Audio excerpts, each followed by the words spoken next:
Empire practising, उसको बार बार एक बात पिन होती है कि फला जगह पे कानून की एक कमी है, अगर ये लॉ होता तो ये आसान हो जाता, लोगों के लिए आसानी हो जाती, काम आसान हो जाता।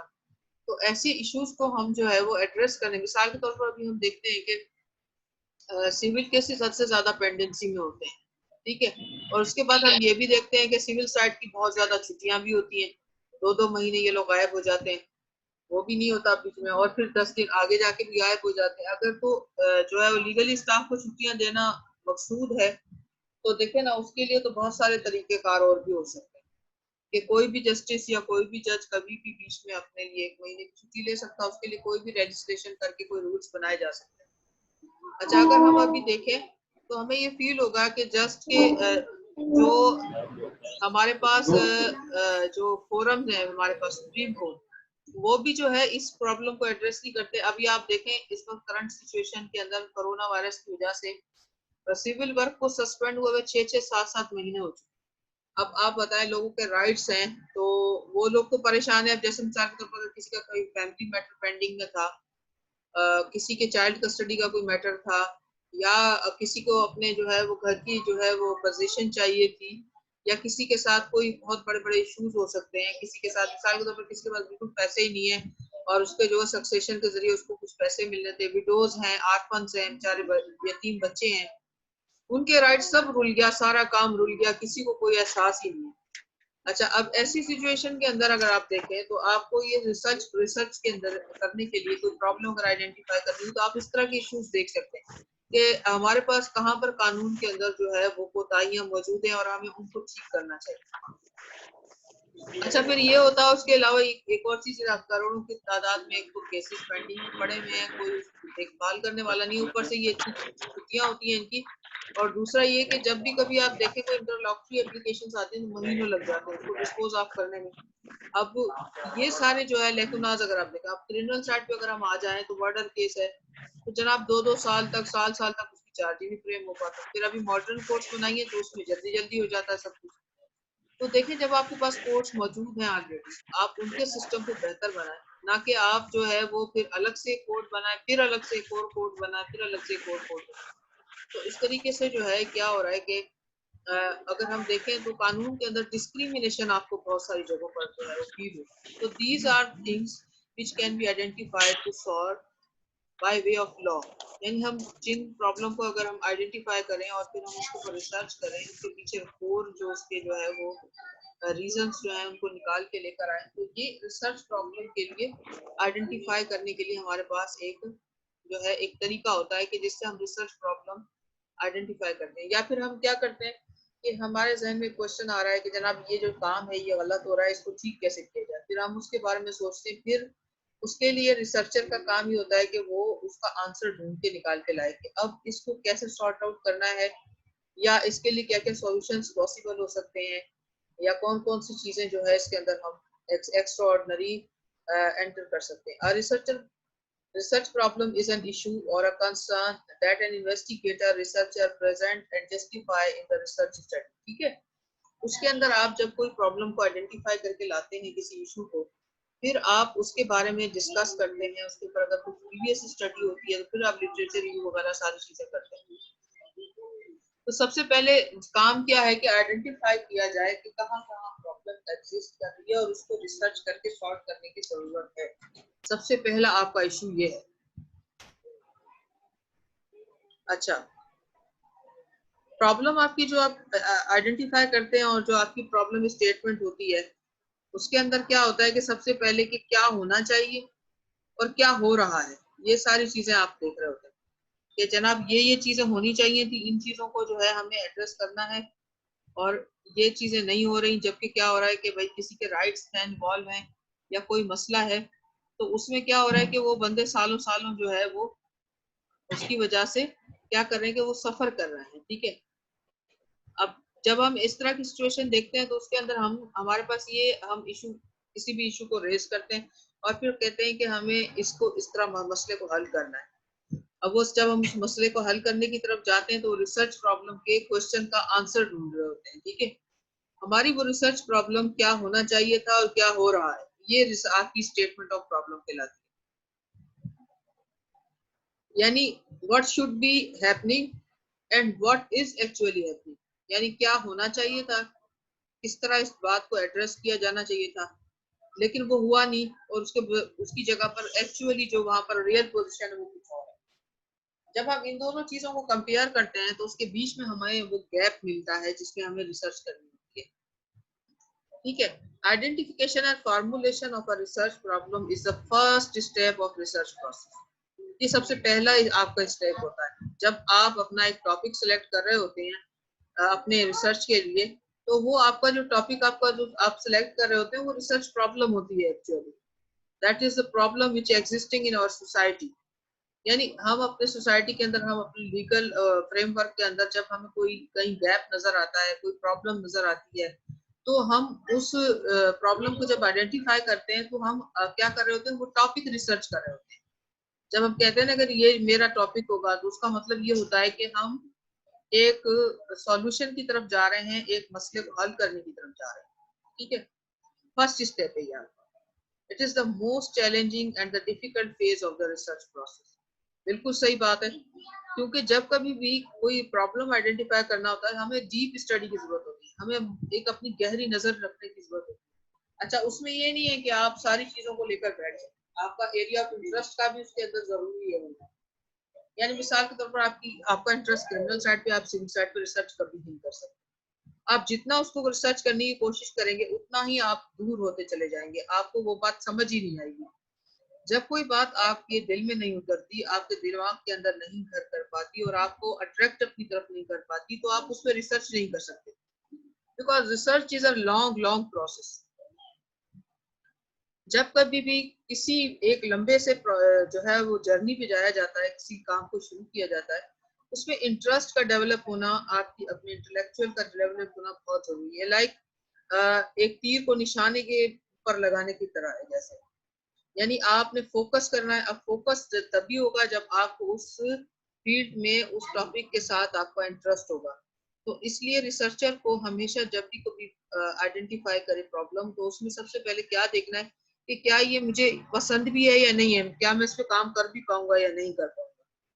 ठीक है, सबसे पहले ये चीज भी देखनी। Selection of a research problem depends on the several factors such as researchers knowledge, skill, interest, expertise, motivation and creativity with the respect to the subject chosen। अब आपकी ये सारी चीजें डेवलप होनी, यानी सबसे पहले आपकी थोड़ी बहुत चीज के बारे में नॉलेज हो, आपको उसके बारे में आपके जहन में एक उसका इंट्रोडक्शन होना चाहिए, इंटरेस्ट होना चाहिए, एक्सपर्टीज होनी चाहिए। एक्सपर्टीज यानी आप उस सब्जेक्ट को बहुत ज्यादा डेप्थ में पढ़ने का आपका इंटरेस्ट भी हो और आप पढ़ते भी हो, तो आपको ज्यादा मोटिवेशन मिलेगी जाहिर है। और क्रिएटिविटी भी आपकी तभी आपकी जो है वो अवेकन होगी, जागेगी अंदर से, जब आपका इंटरेस्ट होगा, जब आपकी एक्सपर्टी उस तरफ होगी, जब आपकी नॉलेज होगी। अदरवाइज आपके अंदर से क्रिएटिविटी जो है वो बाहर आ ही नहीं पाएगी। जब आपको वो चीज ही नहीं समझ आ रही, वो बात ही नहीं आपको ठीक लग रही, तो आप उसको कभी उस काम को नहीं कर पाएंगे। तो इसलिए जो है, जब कभी भी रिसर्च प्रॉब्लम या रिसर्च का टॉपिक चूज करें, सबसे पहले आप अपना इंटरेस्ट देखें, अपनी नॉलेज देखें, और उसके अलावा आप देखें कि उसमें आपको कितनी ज्यादा जो है डेप्थ के अंदर आप जा सकते हैं। अच्छा, अभी यहाँ पर हमारे पास सेकंड जो ये है कि a good researcher studies need a lot of time for selection of research problem. Initially, every researcher faces a predicament of identifying, selecting and formulating good research problem. जाहिर सी बात है, सबसे पहले आपका रिसर्च प्रॉब्लम ही तो आपने आइडेंटिफाई करना है, उसमें आपको वक्त लग जाता है, क्योंकि आप पहले एक टॉपिक देखते हैं, फिर आप उसमें थोड़ा सा रिसर्च करते हैं, फिर आपको लगता है नहीं नहीं ये मुझे ठीक नहीं लग रहा, फिर आप दूसरे टॉपिक की तरफ मूव कर जाते हैं, फिर तीसरे की तरफ। तो जब तक आप बिल्कुल सेटिस्फाई नहीं हो जाते कि ये टॉपिक ठीक रहेगा, इस पे मैं रिसर्च कर सकता हूँ, इसके अंदर डेप्थ है, इसके अंदर जो है हमें, जैसे कभी कभी आप स्टूडेंट्स बताते हैं कि इसके ऊपर लिटरेचर हमें नहीं मिल रहा मैडम, अगर कोई लिटरेचर नहीं मिलेगा तभी भी आप उसके अंदर नहीं जा पाएंगे गहराई में। तो इसलिए जो है इसमें थोड़ा वक्त लगता है हमेशा। अच्छा, अब डेफिनेशन इसकी क्या है, इसकी डेफिनेशन की तरफ हम आ जाते हैं। So a situation for which we have no ready and successful response by stick or by previous acquired habit we must find out what to do. For example, the solution can be found out only after an investigation. यानी ऐसी situation जिसके अंदर आपके पास previously कोई solution मौजूद नहीं है और फिर आप चाहते हैं कि उसके अंदर सॉल्यूशन लेकर के आए, ठीक है। जब कभी भी आप उसमें इन्वेस्टिगेट करेंगे, गहराई में डेप्थ में आप उसको पढ़ेंगे, तभी आप उसको जो है समझ पाएंगे कि उसमें कहाँ प्रॉब्लम एग्जिस्ट कर रही है और उसको एड्रेस करने की जरूरत है।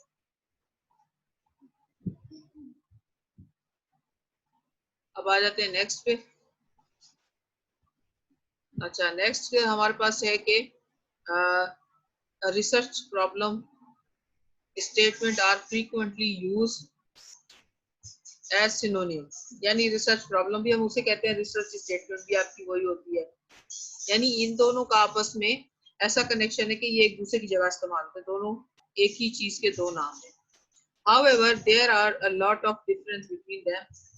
फर्क है, लेकिन हम इसको स्टेटमेंट हमारी कंप्लीट बनती है जब हम उसके बारे में पूरी बात करते हैं कि ये मसला है, यहाँ एग्जिस्ट कर रहा है और हमें इस पर रिसर्च करनी है, ये आपकी स्टेटमेंट बनती है। लेकिन रिसर्च प्रॉब्लम ये है कि वो वहां पर एक मसला एग्जिस्ट कर रहा है, उस पर रिसर्च की जरूरत है, वो एक रिसर्च आपकी प्रॉब्लम है, ठीक है। रिसर्च क्वेश्चंस आपके जो होंगे, सबसे पहले वो जब आप रिसर्च प्रॉब्लम को समझ जाएंगे तो आपके जहन में खुद ही सवालात उठना शुरू हो जाएंगे, वो आपके रिसर्च प्रॉब्लम है, ठीक है।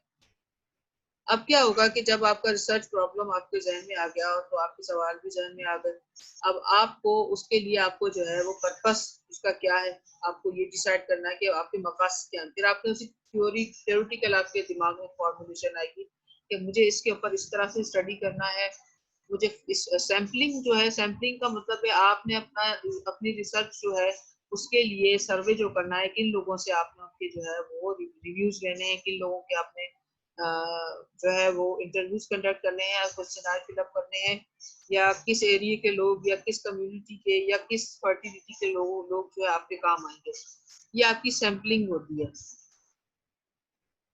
ठीक है। फिर उसके बाद आप मेथड डिसाइड करते हैं कि इसके लिए रिसर्च मेथड कौन सा ठीक होगा। तो ये सारी चीजें तभी होती हैं जब आप एक रिसर्च प्रॉब्लम आइडेंटिफाई कर लेते हैं और उसके बाद आपको उसके ऊपर वर्कआउट आप शुरू कर देते हैं, तब ये सारी चीजें जो है आपको समझ में आती हैं। अच्छा, कंपोनेंट्स क्या है ऑफ रिसर्च प्रॉब्लम के अंदर आपके पास जो कंपोनेंट्स है पहले आप वो देखेंगे क्या उसके अंदर आपके पास कंपोनेंट है। सबसे पहले रिसर्च प्रॉब्लम है 6 कंपोनेंट्स। कौन कौन से? Number 1, relevance of the study, उसके साथ आपने उस रिलेवेंट जो चीजें हैं उनकी आपने स्टडी करनी है। फिर आपने उसका एक प्रॉपर टाइटल बनाना होता है। सबसे पहले आपका जो रिसर्च प्रॉब्लम आपने सोचा है उसके लिए आप टाइटल डिसाइड करते हैं कि अब इसका टाइटल क्या होना चाहिए। फिर उसकी एक डेफिनेशन और उसमें वेरिएबल आप आइडेंटिफाई करते हैं, जो मैं अभी आपको थोड़ी देर में समझाऊंगी, इसके बाद ही हम उसको कंटिन्यू करेंगे, ठीक है। उसके बाद आप उसमें वेरिएबल आइडेंटिफाई करते हैं। फिर objectives of study, objectives of study क्या होता है कि आप क्यों करना चाहते हैं रिसर्च। आप अपने आप से ही सवाल, आपके जहन में वो क्वेश्चंस, रिसर्च क्वेश्चंस वगैरह, ये सारी चीजें आपको पता चलती है। डिलिमिटेशन ऑफ द स्टडी, यानी आप उसकी जो लिमिटेशंस हैं उसको आप डिलिमिट करते हैं, आप उसके स्कोप को बढ़ाते हैं।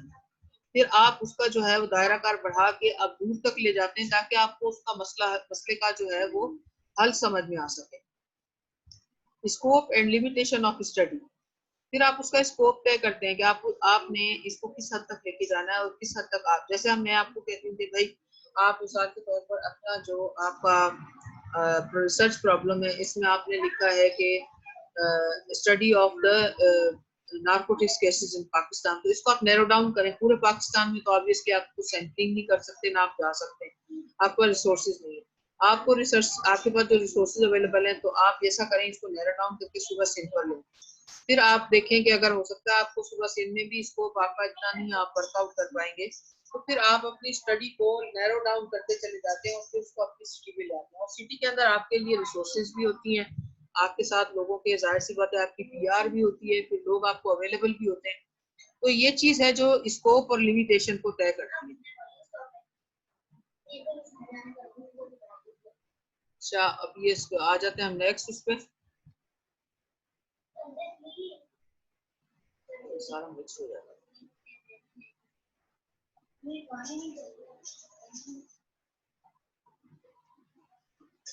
Identification of the research problem is the first step. Generally, a broad area is selected and then it is delimited or narrowed down to the statement of problem. देखिए मैंने आपको यही बात बताई कि सबसे पहले तो आप रिसर्च प्रॉब्लम आपने आइडेंटिफाई कर लिया, अब उसके बाद आपका दूसरा मरहला शुरू हो गया कि अब आपने क्या करना है कि सबसे पहले एरिया को स्टडी आपने लेना है कि भाई मैंने इतने इतने एरिया को कवर करना है, इतने इतने लोगों तक पहुंचना। फिर आप देखते हैं कि नहीं मैं इतने लोगों तक नहीं पहुंच पाऊंगा, मेरे पास इतने मीन्स नहीं है। फिर आप क्या करते हैं कि उसको नैरो डाउन करते चले जाते हैं। ठीक है, ये जो आप नैरो डाउन करते चले जाते हैं ये आपका सेकंड स्टेप होता है। सेकंड स्टेप आपका होता है जब आप रिसर्च प्रॉब्लम आप आइडेंटिफाई करने के बाद में अपना थोड़ा बहुत उस पर स्टडी वगैरह शुरू करते हैं, तो फिर आप अपने जो है उसको नैरो डाउन करते हैं टॉपिक को। नैरो डाउन करने का मकसद ये होता है आपका कि आप जो है वो वहां तक पहुंच सके, आपके पास मीन्स हो, आपकी प्रॉपर जो है रिसर्च हो सके, उसके लिए आप उसको नैरो डाउन करते चले जाते हैं। अच्छा, सोर्सेज ऑफ रिसर्च प्रॉब्लम, अब आप देखते हैं कि आपके पास क्या क्या सोर्सेज अवेलेबल हैं, फिर आप उन सोर्सेज के मुताबिक जो है अपना काम करते हैं। सोर्सेज की वजह से ही आपको नैरो डाउन करना पड़ता है अपना टॉपिक, अदरवाइज आपके पास जो है वो नैरो डाउन करने का कोई दूसरा रीजन नहीं होता, बल्कि सिर्फ और सिर्फ ये होता है कि आपके पास वो सोर्स है, आपके पास वो मीन्स आपको हासिल है जिनके यूज करके आप जो है वो कर सके अपनी रिसर्च या कि नहीं। अगर आप जितना बड़ा एरिया लेंगे तो आपको उतना ज्यादा जो है रिसोर्सेज की जरूरत पड़ेगी और आपके पास जो है उतनी आपको प्रॉब्लम होगी उसके अंदर रिसर्च करने में। तो इसलिए फिर आप उसको नैरो डाउन करते हैं थोड़ा, ताकि आप उसको अपने जो है वो उसमें फ्रेम में ला सकें और अपने रिसोर्सेज के मुताबिक काम कर सकें। The common resources of research problem are as follows. Number 1, personal experience आपका कितना है, प्रैक्टिकल एक्सपीरियंस कितना है, क्रिटिकल अप्रेशियल ऑफ, आप जो है उसको क्रिटिकली आपने उसको कितना स्टडी किया हुआ है, लिटरेचर आपके पास कितना मौजूद है। अक्सर जो है ना लिटरेचर का इशू आता है स्टूडेंट्स को, क्योंकि लिटरेचर जब नहीं मिलता तो फिर जाहिर सी बात है उनको बहुत प्रॉब्लम होती है स्टडी करने। तो लिटरेचर का होना भी बहुत जरूरी है कि प्रीवियसली उससे थोड़ा बहुत जरूर कोई काम हुआ हुआ हो ताकि आपको भी थोड़ा इजी हो जाए और लिटरेचर मिल जाए आपको। अब उसके बाद क्या क्या चीजें आती हैं इसके अंदर, देखिए प्रीवियस उस पर रिसर्च हुई भी है या नहीं। अगर प्रीवियस रिसर्च नहीं हुई होगी, आपने बिल्कुल ही न्यू प्रॉब्लम आपने अगर ले ली रिसर्च के लिए, तो उसके अंदर आपको क्या क्या चीजें फेस करनी पड़ सकती है कि आपको कोई लिटरेचर नहीं मिलेगा, आपको सारी चीजें बिल्कुल स्टार्ट करनी पड़ेंगी अपने तौर पर, और आपके जहन में वो कॉन्सेप्ट क्लियर ही नहीं हो पाएगा कि अब इसको क्या करना है, कैसे लेके चलना है। तो इसलिए थोड़ा बहुत किसी का प्रीवियस अगर उसके ऊपर रिसर्च हुई होगी तो वो आपको हेल्प आउट करेगी। अच्छा, उस पे एग्जिस्टिंग थ्योरीज क्या है या सोशल इश्यूज उसके साथ रिलेटेड क्या है, अब ब्रेन स्ट्रॉमिंग यानी आपका इंटरेस्ट उसके अंदर कितना है। अच्छा, और आपको जो है उसके बारे में एक हाइपोथेसिस आपके जहन में क्या डेवलप होता है, क्या आपके अंदर इंट्यूजन है, क्या आपके जहन में कोई उसके बारे में कोई एक खाका बन रहा है या नहीं बन रहा, कि वो जो आप मसला हल करने जा रहे हैं उसके अंदर क्या क्या चीजें जो है इन्वॉल्व हो सकती हैं। इंट्यूजन भी बहुत जरूरी है। आप देखेंगे जब कभी भी हम ख्वाब देखते हैं तभी हम उसकी ताबीर की तरफ बढ़ते हैं। जब आपको इंट्यूजन नहीं होती है, आपको अंदर से उसके बारे में जो है वो कोई पहले से इंफॉर्मेशन आपके जहन में नहीं आ रही है, तो फिर आप उसको कंप्लीट नहीं कर सकते, आपको बहुत मुश्किल होती है। फिर आप जाहिर सी बात है जब आप सोचते हैं तो तभी आप जो है उसके बारे में रिसर्च भी कर पाते हैं। और उसके बारे में फॉल्कलोर्स यानी उसके बारे में कहावतें, कहानियां या कोई किस्से, या उसके बारे में किसी किस्म की कोई स्टोरीज छपी हो जैसे अखबारात में छपी रहती हैं, इस तरह की कोई चीज है या नहीं। एक्सपोजर टू फील्ड सिचुएशन, आपको फील्ड सिचुएशन के बारे में किसी किस्म का कोई अंदाजा है या नहीं है। कंसल्टेशन विद एक्सपर्ट, अब आपने एक्सपर्ट्स के साथ भी कंसल्ट करना होता है जब कभी भी आप अपना काम शुरू करने जाते हैं।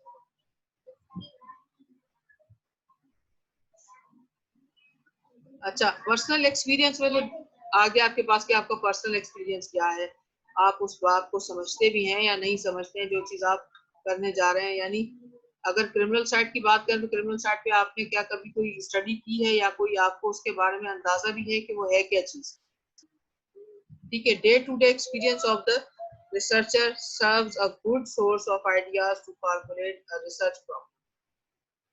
अच्छा, अब इसकी एग्जाम्पल हमारे पास नेक्स्ट पेज के ऊपर आ गई।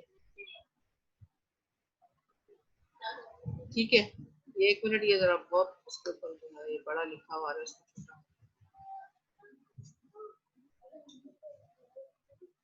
अच्छा, इसके अंदर क्योंकि क्लिनिकल एक्सपीरियंस की बात करें तो इसमें हम इसको अगर कह दें कि कोर्ट एक्सपीरियंस कितना है, कोर्ट में कभी आप गए, आपने थोड़ा बहुत भी कोर्ट के अंदर जाके रिसर्च की, पढ़ा या नहीं पढ़ा। अच्छा, उसके अलावा ये कि जैसे इसमें provided nurses ample opportunities of problem identification, तो यहाँ पर वो बात कर रहा है मेडिकल से रिलेटेड, और हमारी जो प्रॉब्लम होगी वो किस चीज से, लॉ से रिलेटेड होगी। अच्छा, this serves as the source for identifying research problem, इससे आपको ये पता चल जाएगा कि वहां पर एक्चुअली फील्ड के अंदर इसकी क्या सिचुएशन है, वहां पर जो केसेस आते हैं उन केसेस के अंदर लोग किन मसाइल से गुजर रहे हैं, उनको हल करने के लिए क्या करना पड़ेगा, ये सारी डिटेल आपको पता चलती है। एक्सपीरियंस के जरिए ये सारी चीजें जो है वो क्लियर हो जाती हैं फिर। अच्छा, critical appreciation of literature when one looks at book article summaries of clinical issues, या अब यहाँ पर हम क्लिनिकल इश्यूज की बात नहीं करेंगे, हम केसेस की बात करेंगे relating to the subject of our interest, या फिर पार्टी इन क्वेश्चन में अराइज, उससे रिलेटेड फिर हमारे जो क्वेश्चंस होंगे वो हमारे जहन में अराइज होना शुरू हो जाएंगे। अब हम आ जाते हैं एक उसके ऊपर। अच्छा, ये हम आ जाते हैं फिगर के ऊपर डायरेक्ट ना। हमने बहुत सारी डिटेल्स पढ़नी है और हमारे पास अभी टाइम रन आउट हो रहा है। अच्छा, रिसर्च ऑब्जेक्टिव्स आपने जब तय करने हैं, रिसर्च क्वेश्चन या फिर रिसर्च ऑब्जेक्टिव जब आप तय करेंगे तो उसके बाद आपको रिसर्च का एम बन जाएगा, आपके जहन में वो मकसद सामने आ जाएगा। फिर आप जो है रिसर्च के अंदर जो गैप है उसको कवर करेंगे। गैप का मतलब हमारे पास यहाँ पर ये है कि प्रीवियसली जो रिसर्च हुई है उसके अंदर जहाँ जहाँ पर जो लेकुनाज हैं, तो ये प्रीवियस उसके अंदर कोई अगर लेजिस्लेशन हुई है तो उसके अंदर जहाँ जहाँ पर लेकुनाज है वो आपको फिर जो है आप उसको कवर कर पाएंगे। ठीक है, existing research theories is a process of theory development and theory testing। पहले तो थ्योरीज आए, डेवलप होगी, फिर उसकी टेस्टिंग शुरू हो जाएगी। ठीक है, टेस्टिंग कैसे होगी, जब आप अपना क्वेश्चनर बनाएंगे या फिर आप जो है वो अपना जो है वो इंटरव्यूज कंडक्ट करेंगे, सर्वे करेंगे, लोगों से मिलेंगे, जाकर उसके बारे में पूछेंगे, केस स्टडी करेंगे और उससे रिलेटेड जब आप बुक्स पढ़ेंगे। अच्छा, ये आपको टॉपिक समझ में आ गया या नहीं आया अभी तक?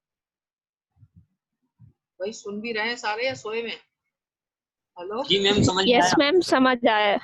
कुछ क्लियर हो गया ना ये। अब हम वेरिएबल्स की तरफ जाएंगे इंशाल्लाह। नेक्स्ट हमारी जो क्लास होगी ना उसमें हम वेरिएबल्स पढ़ेंगे। हमें बारी अभी कल भी एक क्लास है, ठीक है, क्योंकि हम इतने दिनों से ना ज्यादा फॉरेंसिक को टाइम दे रहे थे तो रिसर्च को नहीं दे पा रहे थे। अच्छा, मैंने ए सेक्शन को ऑप्शनल रखा था कि भले वो आना चाहते हैं तो आ जाए। अब ऐसा है कि जो ए सेक्शन है वो अपनी अटेंडेंस मुझे सेंड कर दे। अखनवाज अभी आप हैं या नहीं है? जी मैम। और सीआर बी सेक्शन का तो मौजूद है ना भाई?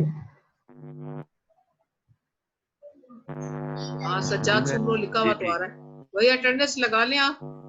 और ए सेक्शन वाले आप अपनी अटेंडेंस आपकी अखनवाज दे दें। अखनवाज, आपको आवाज आ रही है मेरी? जी मैम, आवाज आ रही है आपकी। हाँ, तो आप अटेंडेंस लगा के अपनी क्लास की मुझे भेज दें। और जी जी सज्जाद, आप भी अपनी अटेंडेंस वगैरह लगा कर अब मुझे सेंड कर दें। तो फिर इंशाल्लाह ताला कल हम लोग जो है वो वेरिएबल्स के बारे में